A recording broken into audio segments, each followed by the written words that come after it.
Welcome back to Film Time. Created as a combination of documentary and reality TV series, 90 Day Fiance revolves around couples who have applied for or received a K-1 visa, due to which they have 90 days to decide if they want to get married or not. Just like most reality television shows, 90 Day Fiance tends to take things a bit too far, especially when cultural gap and pressure are brought into the equation. So stay tuned as we check out a few of those moments.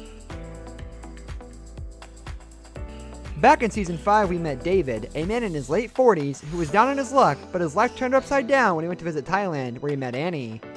Even though the couple almost immediately decided to get married because they really clicked and things started off nicely, they had one big problem that was overshadowing their happiness: financial struggles, along with trying to find a place to stay when they get to the United States. The couple met with David's best friend Chris and his wife Nikki for a rooftop dinner. As David revealed, he and Annie would be staying with Chris and Nikki upon their arrival to the States, as it made sense since he didn't own an apartment, a car, or even a US bank account.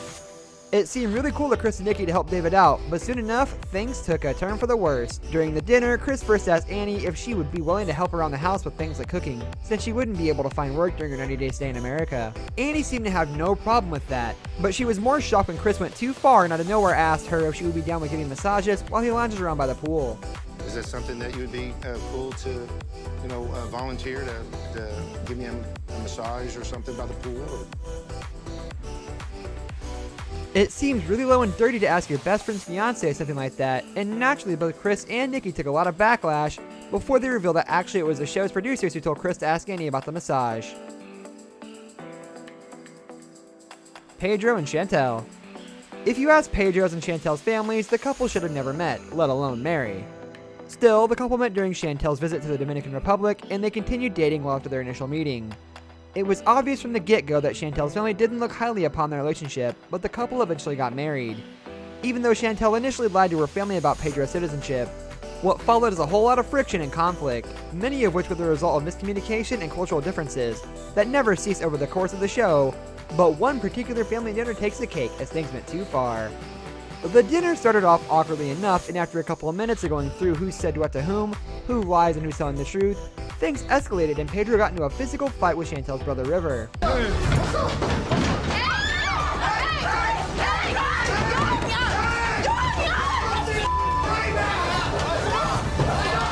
While this doesn't look like anything new in the realm of reality television, according to the cameraman who filmed the scene, it was all 100% real. Nicole and Azan. Back in Season 4, Nicole went a bit too far, whether because she was told to do so by the producers or by her own doing. Nicole met Azan through an online dating service app and ignored her parents' wishes, flew to Morocco to meet him, leaving her young daughter May with her sister. When the pair met at the airport, Nicole was visibly thrilled, while Azan commented that she was a little bit big, but concluded that he was happy. When I see all her body, I was surprised that she's big a little bit. Still, when it came to showing affection in public, Azan tried to explain to Nicole that in his culture, it is not acceptable for unmarried couples to be physically affectionate. This information, however, didn't get through to Nicole, which resulted in an awkward situation when she wanted a hug and a kiss that Azan simply couldn't give her. And if that wasn't enough, she persisted, which ultimately left Azan irritated and the viewers disturbed.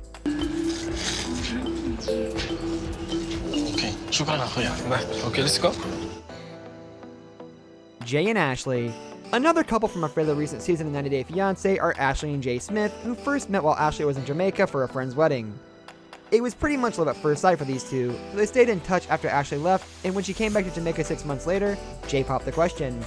Despite having some doubts and all their friends warning her about Jay, Ashley eventually married Jay in Las Vegas in April 2018. However, just 3 days later, Ashley caught her brand new husband using a dating app, and there was generally a lot of drama in their marriage, even by the reality show standards. Although Jay reportedly cheated on Ashley at least twice, she decided to stay with him, saying that even though calling it quits might be the smarter thing to do, if someone cheats on you, you don't just automatically fall out of love with them. She eventually filed for divorce in January 2019, but then changed her mind again a couple weeks later, and since things didn't get any better between her and Jay, however, she filed for divorce again in April, as E! News confirmed through a Pennsylvania court.